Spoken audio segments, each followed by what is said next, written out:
আল্লাহ যদি চায় আপনার জীবনের গুনাহগুলোকে মাফ করে দেবে। কারণ আল্লাহ পাক কোরআনের মধ্যে বলেছেন, লা তাকনাতুম মির রাহমাতিল্লাহ ইন্নাল্লাহা ইয়াগফিরু যুনুবা জামিআ। হে বান্দা, আল্লাহর রহমত থেকে তুমি কখনো নাউমেদ হয় না। আল্লাহ যদি চায় তোমার জীবনের গুনাহগুলো মাফ করে দেবে। না, এক জায়গায় মৌলভী সাহেব ওয়াজ করছিল, বলছে দুধ সুদ খানা হারাম। কি বলছে? সুদ খাওয়া হারাম। ও বেচারা ঘুম থেকে শুনছিল মনে হয়, ঘুমে ঘুমিয়ে স্ত্রীকে বলছে, এই সালেহার মা একটা কাজ শুন, নতুন নতুন বক্তা উঠেছে, মৌলভী এসছে দেশ দেশান্তর থেকে, আজ থেকে দুধ খাওয়া হারাম করে দিয়েছে, দুধগুলো ফেলে দেবে। স্ত্রী একটু চালাক ছিল, যে কোন বক্তা ফের ফতোয়া লাগিয়ে দিল যে দুধ খাওয়া হারাম, 2024-এ নাম করা কোন বক্তা ওটা? তো বলছে না আমি শুনলাম রে ভাই দুধ খাওয়া হারাম। ও বলছে না আমি আগে মৌলভী সাহেবের কাছে যাবো, দুটা গাভী বিক্রি, দুধ বিক্রি করে আমাদের সংসার চলে, আর দুধটাকে হারাম করে দিয়েছে মানে। তো মৌলভী সাহেবকে বলছে, হুজুর আপনি কালকে বলে ওয়াজ করেছিলেন নাকি, বলে দুধ খাওয়া হারাম। বলে কে বললো গো?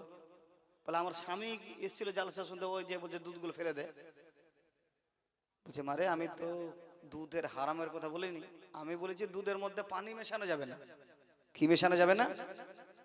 পানি মেশানো যাবে না, কিন্তু হারামের কথা তো আমি বলিনি। হ্যাঁ আমি একটা জিনিস হারাম বলেছি, যে সুদ খাওয়া হারাম। তো সুদের কথা বলেছি, মনে হয় তোমার স্বামী ওই দুধের কথা শুনে নিয়েছে। তো এরকমও কিছু শ্রোতা আছে যে বক্তা কি বলবে যদি ওটা না ভালো করে শুনে, মনোযোগ দিয়ে না শুনে কিন্তু হবে না, এদিকে এদিকে হবে, জানে। একটু মনোযোগ দিয়ে শুনতে হবে।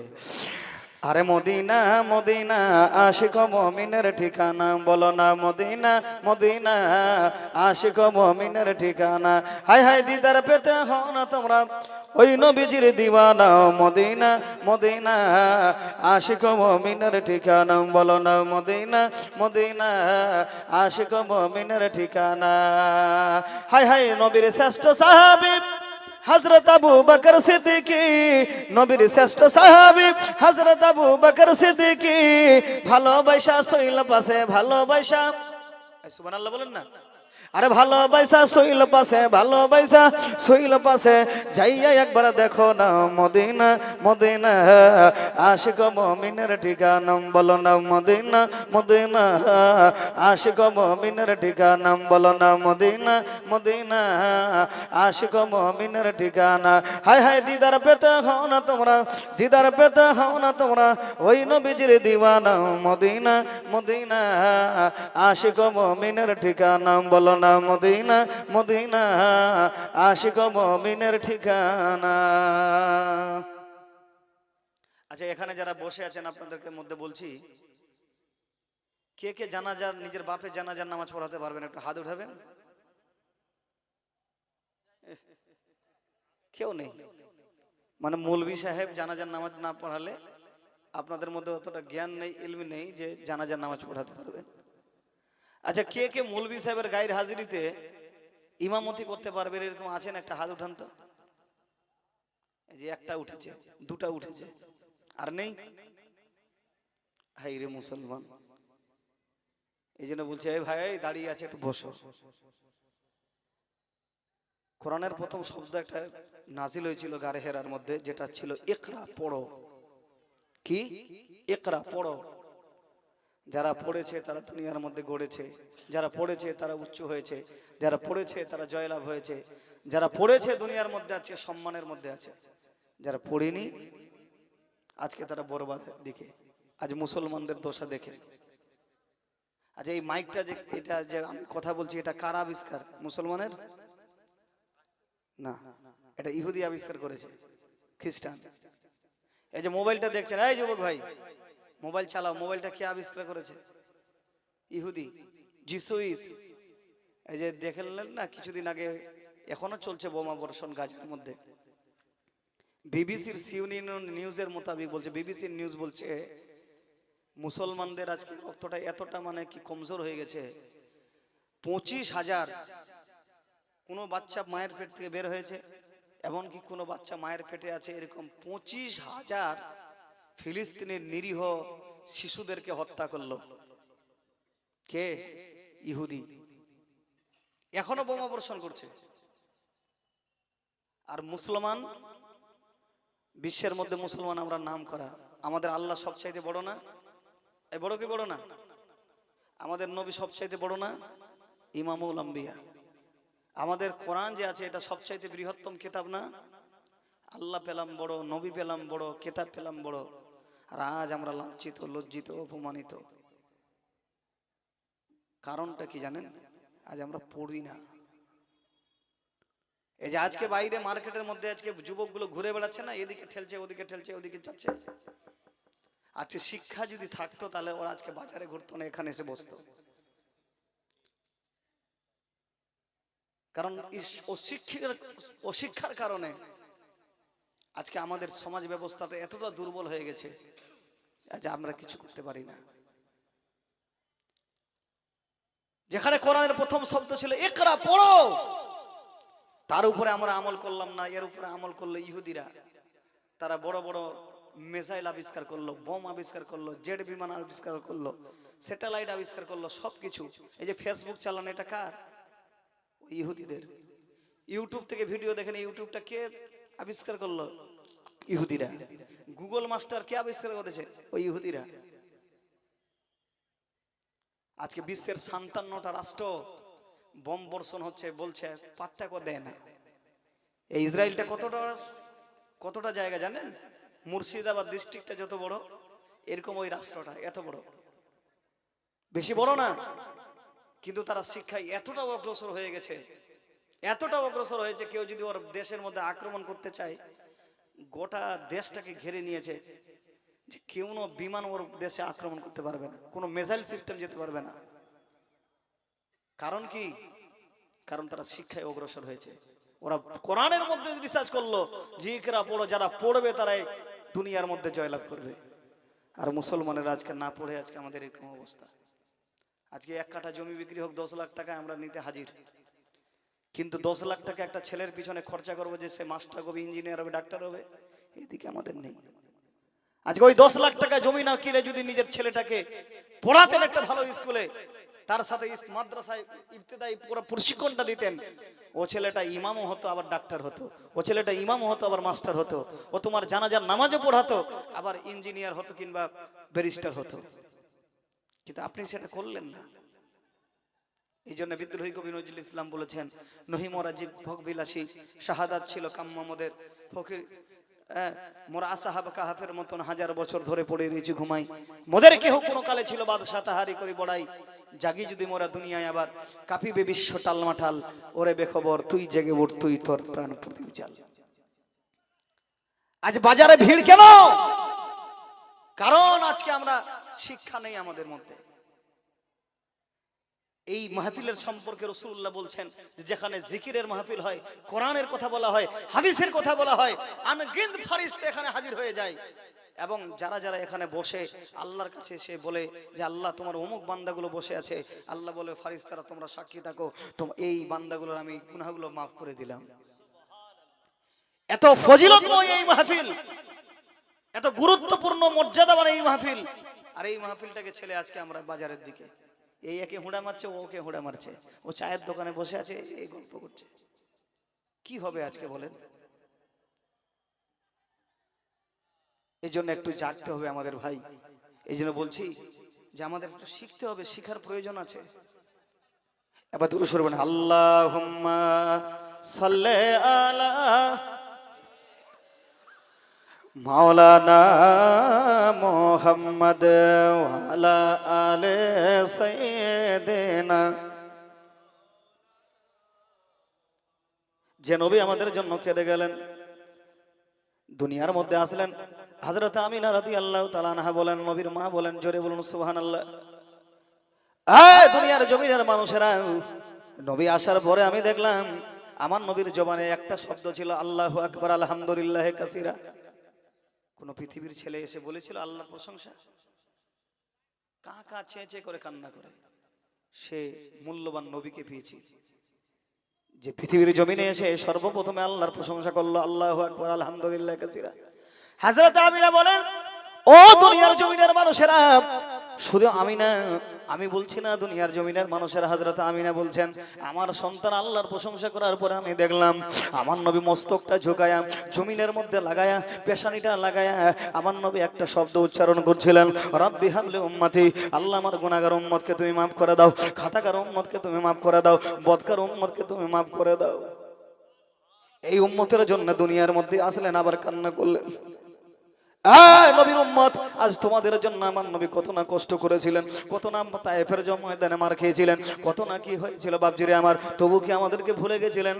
রাত্রির গহীন রাত্রিতে একা একাই মসজিদের কোনায় কান্না করতেন, আল্লাহ রাব্বি হাবলি উম্মতি, আল্লাহ আমার গুনাহগার উম্মতকে তুমি মাফ করে দাও, খাতাকার উম্মতকে তুমি মাফ করে দাও, বদকার উম্মতকে তুমি মাফ করে দাও। জোরে বলুন।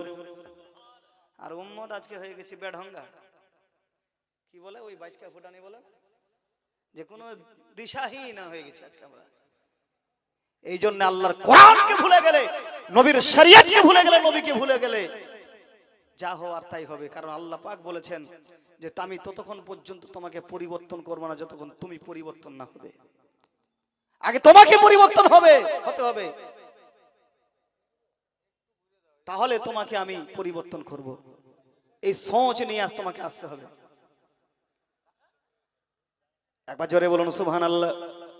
কোন নবীকে আমরা পেলাম বাপজিরে আমার, যখন নবী রাস্তা দিয়ে চলতেন সালামের আওয়াজ আসতো, জোরে বলুন সুবহানাল্লাহ, এবার হাত উঠিয়ে বলুন সুবহানাল্লাহ।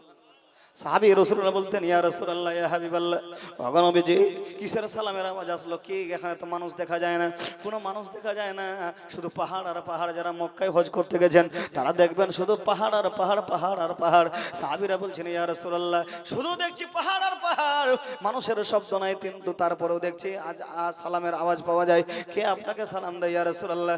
আমার নবী বলছেন, আমার সাহাবীরা, ওই যে সামনে দেখতেছো উহুদ পাহাড়টা, এই উহুদ পাহাড়, এই উহুদ পাহাড়কে আমি ভালোবাসি আর উহুদ আমাকে ভালোবাসে, এই পাহাড়টা আমাকে সালাম দেয়। জোরে বলুন সুবহানাল্লাহ। এমন নবী পেলাম যে পাহাড় সালাম দেয়। আমার নবী কয়েকজন সাহাবীকে নিয়ে ওই উহুদের পাহাড়ের উপরে উঠলেন। আমার নবী যেমনি উঠলেন সঙ্গে সঙ্গে পাহাড়টা হিলতে শুরু করলো। কি করলো? পাহাড়টা হিলতে শুরু করলো। আমার নবীর সাহাবীরা বলেন, ইয়া রাসূলুল্লাহ, মনে হচ্ছে এখানে ভূমিকম্প হয়ে গেল নাকি, জালজালা শুরু হয়ে গেল নাকি? আমার নবী বলছেন, না, এই আমার সাহাবীরা শুনো, যার সদকায় তোমাদের জান মিলেছে, মাল মিলেছে, ঈমান মিলেছে, ইরফান মিলেছে, রাব্বুর রহমান মিলেছে, আমি বিশ্ববরণ্যের মহান নেতা জনাবে মুহাম্মদ রাসূলুল্লাহ সাল্লাল্লাহু আলাইহি ওয়াসাল্লাম বলতেছি, এই উহুদ পাহাড় আমাকে ভালোবাসে আর আমি উহুদকে ভালোবাসি। এই আমি যে উহুদ পাহাড়ের উপরে উঠেছি, যার আনন্দে উহুদ পাহাড় যেন হিলতে শুরু করেছে। সাহাবীরা বলছেন, হুজুর একটু ভয় লাগে, কি হেলা বন্ধ হবে না? তো নবী বলছেন, নিশ্চয় হবে। বলে, হুজুর একটু বলিয়েন না, আমাদের ভয় লাগে। নবী আমার তখন নিজের জবানে বলছেন, উসবুত উহুদ ফামা আলাইকা ইল্লা নাবিয়্যুন আও সিদ্দীকুন আও শাহীদান। এই উহুদ পাহাড়, উহুদ পাহাড় রে, হেলা বন্ধ করে দে, কারণ তোর উপরে একজন নবী আছে, ইল্লা নাবিয়্যুন, তার মানে একজন নবী আছে, আও সিদ্দিকুন, একজন সিদ্দিক আকবর রয়েছে, তার মানে আবু বকর সিদ্দিক রাদিয়াল্লাহু তাআলা আনহু আমার সঙ্গে আছে, আও শাহীদান, এখানে তাসনিয়ার সিগা ব্যবহার করা হয়েছে, তার মানে দুইজন সাহাবী আমার শহীদ হবে, তারাও আছে এইখানে। জোরে বলুন সুবহানাল্লাহ। নবী গায়বের সংবাদ বাতানেওয়ালা নবী বলছেন, আও শাহীদান, এবং দুইজন শহীদ রয়েছে। হযরত ওমর রাদিয়াল্লাহু তাআলা আনহু বলেন, আমি নবীর পিছনে পিছনে ছিলাম, আমার নবীর সামনে যাচ্ছিলেন, খোদার কসম করে আমার চোখ দেখলো আমার নবী যেই পাথরের উপরে পাটা বসায় গো, ওই পাথরটা যেন আমার নবীর পায়ের নিচে মোমের মতো গলে যায়। সুবহানাল্লাহ। নারে তাকবীর, নারে তাকবীর, নারে রিসালাত, নারে রিসালাত, মাসলাকে আলা হযরত। পাইলে নিরালাই গো নবী, পাইলে নিরালাই, সুবহানাল্লাহ বলেন। পাইলে নিরালাই গো নবী, পাইলে নিরালাই, দুই কদমে চুমো খাবো, দুই কদমে চুমো খাবো, চরণ ধুলি মাখবো গায়ে। পাইলে নিরালাই গো নবী, পাইলে নিরালাই, পাইলে নিরালাই গো নবী, পাইলে নিরালাই। উম্মতি উম্মতি বলে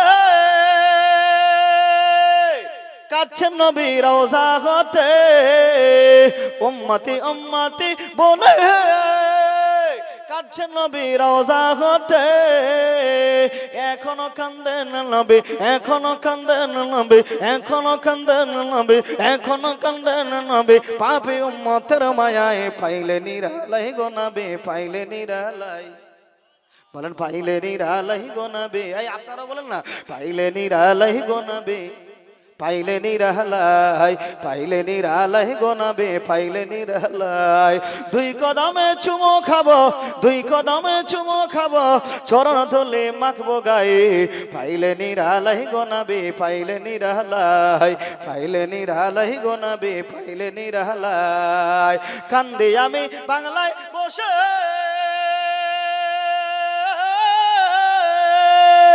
দাও গো দেখা স্বপ্নে এসে, কান্দি আমি বাংলায় বসে, দাও গো দেখা স্বপ্নে এসে, এখনো কান্দেন নবী, আরে কান্দি আমি বারে বারে, কান্দি আমি বারে বারে, আপনাকে পাওয়ার আশায়, পাইলে নিরালাই গো নবী, পাইলে নিরালাই, পাইলে নিরালাই গো নবী, পাইলে নিরালাই।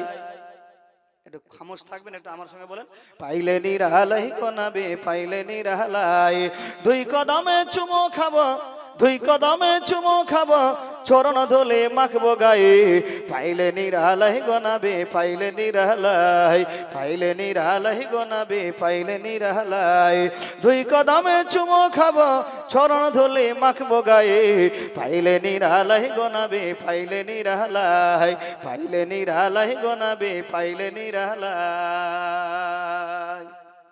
আমার নবী রাস্তা দিয়ে যাচ্ছেন, আবার একটা কথা বলছি, এটা পাহাড় সালাম যাচ্ছে। একজন রাবি বলছে, ইয়া রাসূলুল্লাহ, ইয়া হাবিবাল্লাহ, সত্যি কি বার হাগ আপনি আল্লাহর নবী? বলছে হ্যাঁ। বলে হুজুর, ওই গাছটা আছে, ও গাছটা আছে না, ও গাছটা যদি আপনি ডেকে আনতে পারেন, তাহলে আপনার কলমা পড়ে মুসলমান হয়ে যাবে। জোরে বলুন সুবহানাল্লাহ। তো আমার নবী বলছেন, আমার বিশ্ববরণের মহান নেতা জনাবে মুহাম্মদ রাসূলুল্লাহ সাল্লাল্লাহু আলাইহি ওয়াসাল্লাম বলছেন, রে রাবি, এই আরবের দেহাতি মানুষ এইদিকে আয়, আমি নবী বলবো না, যা তুই যে বলগা, তুই যে বল, এই বৃক্ষ তোকে ডাকতেছে।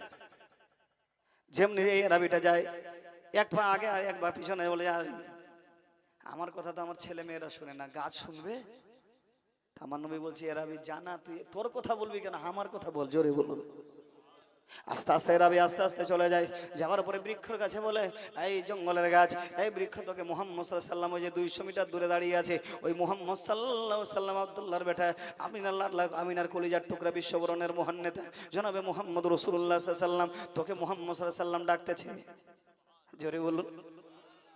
তো এরাবি যেমনি কথাটা বলা, মনে হচ্ছে গাছের মধ্যে একটা ঝড় তুফান শুরু হয়ে গেল। ডানে হেলে বামে হেলে নিজের জোড়গুলোকে উঠায়, আস্তে আস্তে জোড়গুলোকে উঠায় আস্তে আস্তে নবীর দ্বারে চলতে লাগে। নবীর সামনে যেমনি যায়, আমার নবীকে সালাম দেয়, আসসালাতু ওয়াসসালামু আলাইকা ইয়া রাসূলুল্লাহ, আসসালাতু ওয়াসসালামু আলাইকা ইয়া হাবিবাল্লাহ, আসসালাতু ওয়াসসালামু আলাইকা ইয়া রাসূলুল্লাহ, আসসালাতু ওয়াসসালামু আলাইকা ইয়া হাবিবাল্লাহ। বৃক্ষ বলে, হুজুর আপনি ডাকলেন কেন, কি হয়েছে, আমার কি উপকার, আমি আপনার কি উপকার আসতে পারবো? নবী আমার বলছেন, বৃক্ষ রে, ও জঙ্গলের গাছ, যেইখানকার গাছ সেইখানে তুই চলে যা, আর তোর দরকার নাই, সেইখানে চলে তোর কাজ হয়ে গেছে। যেইখানে বৃক্ষ সেইখানে চলে গেল। এইবারে এরাবিটা চোখের পানি ফেলায়, চোখের পানি ফেলায় আর কান্না করে, বলে আল্লাহু আকবার, চোখের পানি ফেলায় আর কান্না করে, বলে হুজুর আজ থেকে আমি তো শুনতাম যে আপনি বলে জাদুঘর নাকি, আপনি তলোয়ার দিয়ে ইসলামকে ফাইলান, তলোয়ারের দ্বারা ইসলাম বলে যারা পড়তেছে কলমা পড়তেছে, বলে তলোয়ারের দ্বারা, তলোয়ারের আঘাতে বলে আপনার কলমা পড়তেছে।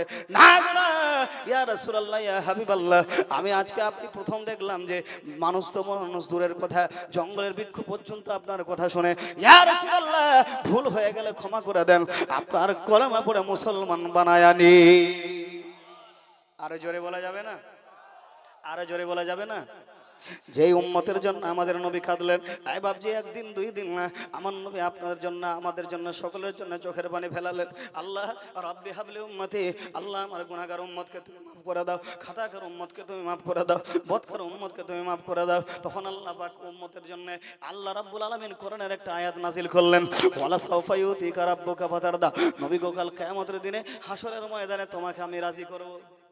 জোরে বলুন, তোমাকে আমি রাজি করব। সাহাবীরা বলতে লাগলেন, ইয়া রাসূলুল্লাহ ইয়া হাবিবাল্লাহ, কাল কিয়ামতের দিন হাসরের ময়দানে আল্লাহ পাক সুবহানাহু ওয়া তাআলা আপনাকে রাজি করবে। কি দিলে আপনি রাজি হবেন? সোনার পাহাড় দিলে কি ওগো নবীজি, সোনার পাহাড় দিলে কি আপনি রাজি হয়ে যাবেন? হেরা মানিক দিলে কি আপনি রাজি হয়ে যাবেন? আমার নবী বলছেন না, আমি সোনার পাহাড় পেলেও রাজি হব না। সারা জাহানের বাদশা বানিয়ে দিলে আমি আল্লাহর কাছে রাজি হব না। বলে ইয়া রাসূলুল্লাহ ইয়া হাবিবাল্লাহ, ওগো আল্লাহর হাবিব, তাহলে আল্লাহ কি দিলে আপনি রাজি হবেন? তখন আমার নবী বলছেন, আমার সাহাবীরা, তোমাদেরকে আমি বলতে চাই, যতক্ষণ পর্যন্ত আমার সমস্ত উম্মতকে আল্লাহর জান্নাতে না নিয়ে যাব, যার মধ্যে রায় পরিমাণ সরিষার দানা পরিমাণ ঈমান আছে, যতক্ষণ পর্যন্ত সেই উম্মতকে আল্লাহর জান্নাতে না নিয়ে যাব, আমি নবী আল্লাহর জান্নাতে যাব না। সুবহানাল্লাহ। আর হাসরের দিকে নাগে উম্মত বিনাগে, হাসরের দিকে নাগে উম্মত বিনাগে, যাবে না নবী আমার বেহেশতে। সুবহানাল্লাহ। হ্যাঁ করে থাকেন সুবহানাল্লাহ, কিছু নেই মানে। এবার হাত উঠে বলুন সুবহানাল্লাহ, আর সবাই হাত উঠে বলুন নবীর জন্য হাত উঠান, ইয়া রাসূলুল্লাহ। আর একবার বলুন ইয়া হাবিবাল্লাহ। আরে হাসরের দিকে নাগে উম্মত বিনাগে, হাসরের দিকে নাগে উম্মত বিনাগে, যাবে না নবী আমার বেহেশতে। দয়ার নবী মায়ার ছবি, বলেন দয়ার নবী মায়ার ছবি, জাগিয়া আছেন সোনার মদিনায়। হায় গো দয়ার নবী মায়ার ছবি, জাগিয়া আছেন সোনার মদিনায়। আরে নবী বলেন হযরত আলী বিছানা রইল খালি, আরে নবী বলেন হযরত আলী বিছানা রইল খালি, আমার বিছানায় শুয়ে যাও, কাল সকালে আসবে গো ফিরে, কাল সকালে আসবে গো ফিরে, ওই না সোনার মদিনা। দয়ার নবী মায়ার ছবি, জাগিয়া আছেন সোনার মদিনা। আরে আব্দুল্লাহর পৃষ্ঠ হইতে মা আমিনার সাকামেতে, সুবহানাল্লাহ। আরে আব্দুল্লাহর পৃষ্ঠ হইতে মা আমিনার সাকামেতে জন্ম নিলেন নবী মক্কাতে। দয়ার নবী মায়ার ছবি, একটু বলেন আমার সঙ্গে, দয়ার নবী মায়ার ছবি, জাগিয়া আছেন সোনার মদিনায়। হাই গো দয়ার নবী মায়ার ছবি, জাগিয়া আছেন সোনার মদিনায়। তো ভাই সকল, কষ্ট হচ্ছে নাকি আপনাদের? শুনবেন তো? আমি কিন্তু বক্তব্য এখনো রাখিনি, শুরু হয়নি। আচ্ছা বাবজি, যারা দাঁড়িয়ে আছে ভাই, এই আল্লাহ তোদের পাও হাত সব দিয়েছে, জ্ঞান দিয়েছে, বুদ্ধি দিয়েছে, এগো তোমরা দাঁড়িয়ে কেন আছো বলো? একটু সামনে আসলে বসলে খুব ভালো হয় ভাই। আরে যুবক ভাই, হ্যাঁ একটা লোক বলছে রে বাপ মসজিদ ভেতরে রাম মন্দির হয়ে গেল, ওর কলিজাটা ফেটে যাচ্ছে।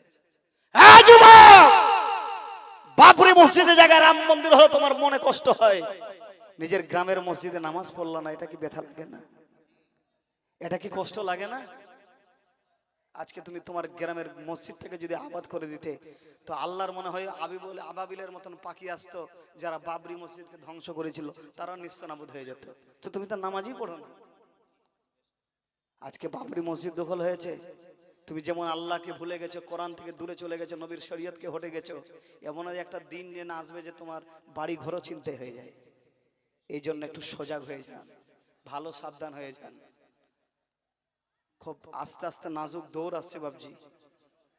আপনি ভাবছেন যে এরকমই চলে যাবে না, আল্লাহ বলছেন আমি ততক্ষণ পর্যন্ত ওই মানুষগুলোকে ও কম করে পরিবর্তন করি না যতক্ষণ তারা নিজে পরিবর্তন না হয়।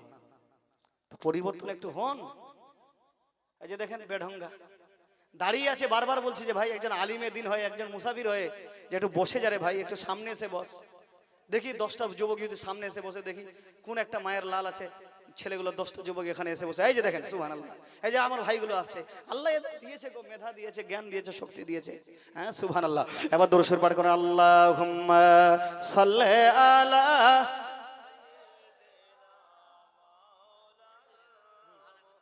ওয়ালা আলে সাইয়্যিদিনা মাওলানা মুহাম্মদ। বলছিলাম বাবজিরে আমার যে 9টা সিফাতের কথা বলেছিলাম না, মনে আছে তো?